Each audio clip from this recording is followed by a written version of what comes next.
Hi everyone! Today we will be something new. I will introduce you to a Spanish-produced film, Marrowbone.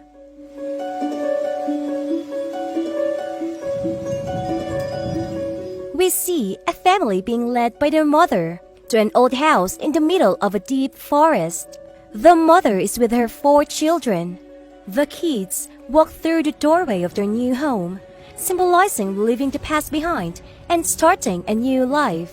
Their mother had encountered some misfortune in the past, which is why she has brought her children to this wilderness. While exploring the area, the kids meet Jane, a smart girl. They play together, and she helps them take some family photos. But the happy days do not last. Their mother is seriously ill. Before she died, she called her oldest son Jack over. She told her son to bury her in the garden. By law, people 21 years of age and older are eligible to become a guardian. Jack, however, was a few years away from being 21. Afraid that they would go to an orphanage, he hides his mother's death. The 4 children express their solidarity in front of their mother's deathbed. In the following days, the 4 children take care of each other. At one point, Ellie notices a bullet hole in a window. Looking closer, she sees a man outside holding a gun. The little girl screams for Jack. Jack immediately puts down his pen and runs over. The youngest brother Sam is collecting berries. Upon entering the house, he curiously looks at some things covered in white sheets. They are mirrors, and every day Jack checks these mirrors. Next, we see Jack go into town. He goes to the library to meet Jane. The 2 of them are in love. While they are talking, Attorney Potter arrives. This guy also really likes Jane. Unlike Jack, he has a stable job and a position in society, so he sees himself as better than Jack. Potter turns to business. He tells Jack that his family need to pay a $200 house transfer fee. In addition, Potter also needs to get his mother's signature. Jack does not know what to do. To gather the money, he immediately returns home. Jack takes out some dirty money. The money belonged to his father, who was a form of bandit. Every bill was stained with blood. But in order to protect his siblings, he has no choice but to use the money. With enough money, Jack and the boys begin remodeling the house. The next day, Potter arrives as scheduled, and Jack gives him the $200 transfer fee. He had brought the papers for Jack to give to his mother to sign. Jack takes the papers into the house, and his younger sister forges her mother's signature. It seems like the job is done. In the evening, the 4 of them celebrated. While playing a game, Sam throws a die into a dark corner. His brother goes to get it, and when he hears a sound behind him, scared the little boy calls for Jack. Jack is also very scared. He climbs off to cover it and looks through a hole in the broken ceiling. Jack falls from the ladder and doesn't regain consciousness until the next day. The children assume that their father's soul has returned for revenge. They think they have to get his money back for his soul to leave. Jack goes to see Jane the next day. She isn't aware of Jack's past and comforts him. She soothes the wound his father caused him. Potter oversees this. He is determined to find a way to get back at Jack.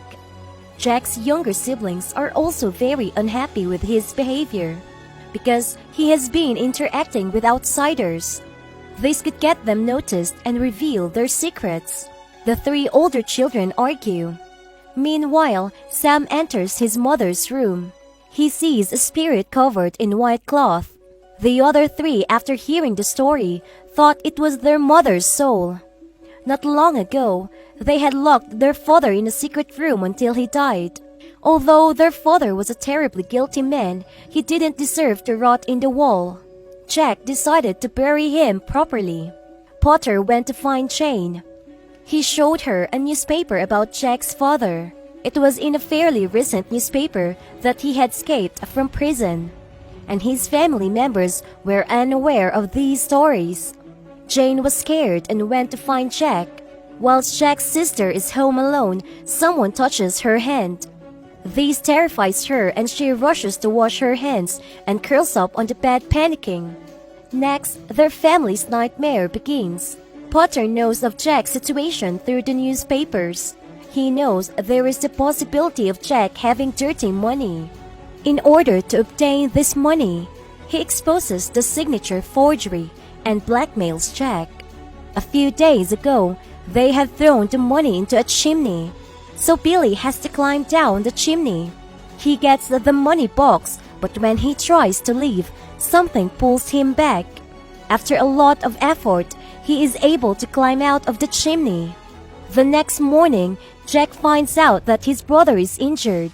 He tells Jack that their father is still alive and trapped in the attic, always looking for food. Hearing this, Jack passes out having a fit. The remaining 3 kids decided to find Jane to help them. But before they can do anything, Potter arrives. He has come to get the money. After opening the door to the house, he can't see anyone. He starts looking around. Now Jane finds Jack's diary, in which there is a very scary paragraph. Not long ago, Jack saw a man near the house with a gun. He knew it was his dad. Jack wanted to give him the money back. He wanted his father to take the money and leave quickly, but his father did not want that. He decided to take the money and kill Jack to prevent him from revealing anything. Jack fights back and a chase ensues. Finally, Jack is thrown off a small cliff by his father, but luckily he does not die and runs home. Before he gets home, his father grabs a hammer to kill all of his brothers and his sister. He is about to commit suicide and suddenly loses consciousness. When he wakes up, he finds his siblings asleep. However, all of these things are his imagination. Jack has schizophrenia. For his brothers and sisters to exist, Jack covered the mirrors in the house, because if not, he would see that there's no one around him. After reading his diary, Jane goes to his house. She sees Jack going crazy. She has come to comfort him, but he is not Jack anymore. He is a collection of different personalities, and one of Jack's other personality pushes Jane away. As she is leaving, she is drawn to the attic. There, she is startled and panics when she sees Potter seriously injured. He had met Jack's father. Jane knew she wouldn't get out of there safely. She tried communicating with Jack's father, but instead, her voice stimulated Jack. He regained some focus and bravely rushes to Jane's aid. He runs into the attic and shoots and kills his father. The danger is finally over. Jane embraces Jack. After Jack is prescribed a lot of medicine, but Jane hides it all. She doesn't want him to live the rest of his life in misery. She wants to let him live happily in his own world. When Jack covered the mirrors in the first half of the film, we could see that there was nobody around him. The mirrors can be seen as the real world, and covering them up meant he could immerse himself in his fantasy world. In the second half, when Potter finds the house completely empty, we can also see it doesn't look like a house with kids at all. These clues were hinting at the fact that Jack has schizophrenia. After this, it is about Jack and his father. Jack's father really existed, but he killed his 3 children. Jack and his dad fought, and his father was locked in the attic. Jack continued to live in his fantasy schizophrenic world until Jane uncovered the truth and saves Jack. Although this is a horror movie, it is very profound. That's the end for today. See you next time!